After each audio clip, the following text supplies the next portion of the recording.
पर्दा है पर्दा, पर्दा है पर्दा. Welcome dear viewers. Today my content supports the songs classical singers Mohammad Rafi Saab's and Kishore Kumar's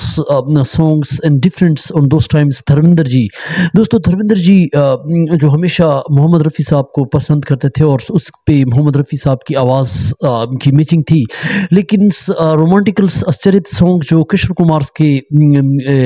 दौर में भी उसके जो गीत संगीत जो उस पर फिट बैठे, लेकिन एक फिल्म थी जिसमें एक बहुत बड़ी लड़ाई हो गई थी, उसकी थोड़ी सी जानकारी आज करते हैं. चैनल को सब्सक्राइब करें, लाइक करें. दोस्तों हम आज धर्मेंद्र जी की कई ऐसे गीत संगीत थे जिसमें मोहम्मद रफ़ी के लिए उन्होंने जो मोहम्मद रफ़ी साहब ने उनकी आवाज़ दी, जिसमें कई ऐसे कुछ कहता है ये सावन ओ मेरी महबूबा महबूबा महबूबा ओ मेरी महबूबा, झील में झिलमिल झील में तुझे मुझे तुम तो भुला तो न दोगे. दोस्तों फिल्म्स नगर्स में जो उस ज़माने में पहली बार मोहम्मद रफ़ी साहब धर्मेंद्र जी की आवाज़ पे, क्योंकि उसकी आवाज़ बिल्कुल फिट बैठती थी, और लेकिन 1970s में एक ऐसा तूफ़ान बर्पा कर दिया था किशोर कुमार की खास करके आवाज़ में, और राजेश खन्ना और R.D. बर्मन की जो म्यूजिक्स ने फर्स्ट सुपरस्टार्स पे जो किशोर कुमार की जो जूडलिंग थी और किशोर कुमार की जो आवाज़ थी वो बिल्कुल लोगों का दिल ले गई और सारी जनता जो है उसकी आवाज़ की दीवानी हो गई थी. 1950 में मोहम्मद रफ़ी साहब का राज था और बिल्कुल वो किंग बने हुए थे और उसकी जो आवाज़ सबको पसंद थी, और क्योंकि वो क्लासिकल सिंगर थे. लेकिन 70 की शैली में 70 की जो एक ऐसी आंधी चली जिसमें आंधी किशोर कुमार की थी, और राजेश खन्ना के साथ हर एक हीरो और प्रोड्यूसर डायरेक्टर चाहता था कि वो किशोर कुमार से गाना गवाए. तो दोस्तों किशोर कुमार ने अपने दौर में लोहा मनवाया, लेकिन दोस्तों ये एक आश्चर्य एक किस्सा है जो मनमोहन ने ये उस ज़माने में जो मोहम्मद रफ़ी साहब को जो गीत दिए गए थे धर्मेंद्र पे, जो उसकी फिट आवाज़ थी 70 के दौर में भी, क्योंकि मनमोहन और ख़ास करके उस दौर में जो लक्ष्मीकांत प्यारेलाल ये चाहते थे कि गीत संगीत की जो भावना है वो मोहम्मद रफ़ी साहब सही समझते हैं, तो उन्होंने मोहम्मद रफ़ी साहब को वो गीत दिए जिसमें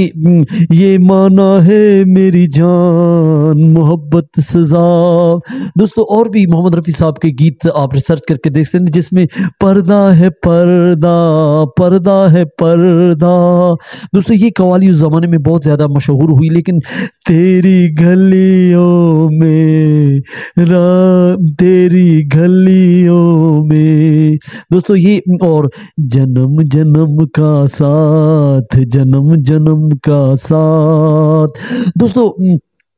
एक गीत जो उस ज़माने में बहुत ज़्यादा आश्चर्य रहा, लेकिन धर्मेंद्र जी और शर्मिला टैगोर और लीना चंद्र ने एक फिल्म बनाई थी जिसमें एक महल सपनों का एक फिल्म थी जिसमें एक बहुत बड़ी एक जंग छिड़ गई थी, और हीरो जो उस ज़माने के लिहाज से जो है किशोर कुमार को ज़्यादा चाहता था, और गोविंद ने ये इसकी डायरेक्शन की थी, और उसने किशोर कुमार को इसलिए चाहता कि उसके गोविंद के बच्चे जो थे वो ये चाहते थे कि किशोर कुमार की आवाज़ उस ज़माने में बहुत ज़्यादा सुपर हिट थी और उनको अच्छी लगती थी. और दूसरी वजह ये भी थी कि रवि ने कई ऐसे इंटरव्यू में भी मोहम्मद रफ़ी साहब से पूछा था, और इसमें दोस्तों सपनों का महल में जो गीत थे उनकी थोड़ी सी हम जानकारी करते हैं.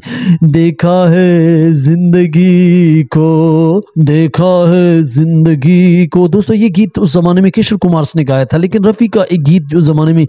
जिंदगी गुजार जाए, दोस्तों ये गीत, और दुश्मन मोहब्बत का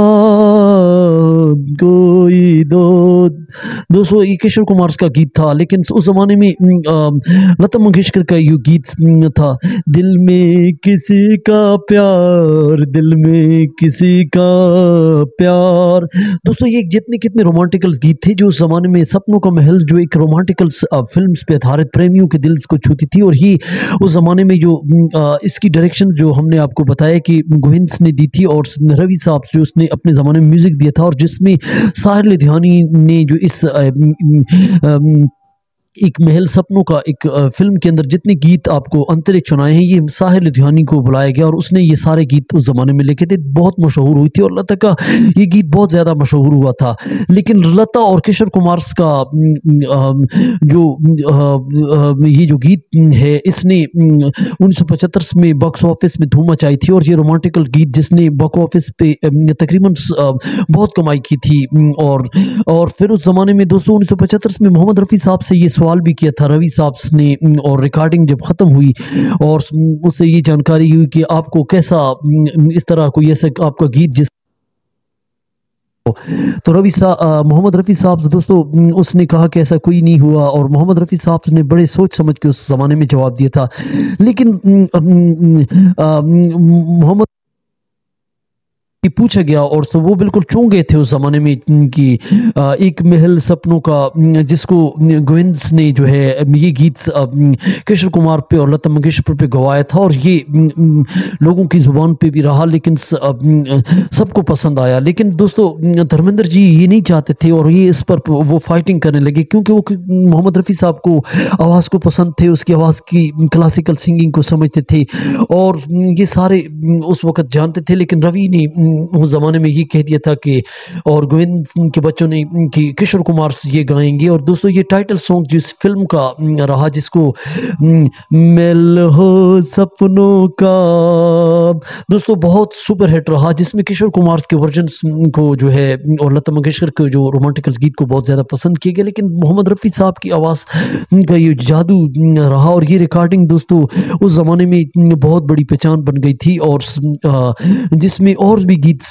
थे जो रफ़ी साहब का बहुत सुपर हिट रहा, जिसमें ये उस ज़माने में गीत था रहा मैं तेरे नगमों में, मैं तेरे नगमों में, दुनिया समझदार, इस तरह के जो गीत उस ज़माने में थे। दोस्तों ये थोड़ी सी कहानी थी, ये घटना थी, तो आपको साझा की। चैनल को सब्सक्राइब करें, लाइक करें और इस तरह how talent broad practicals Hindi गीत संगीत giving to information the stories with song. Thank for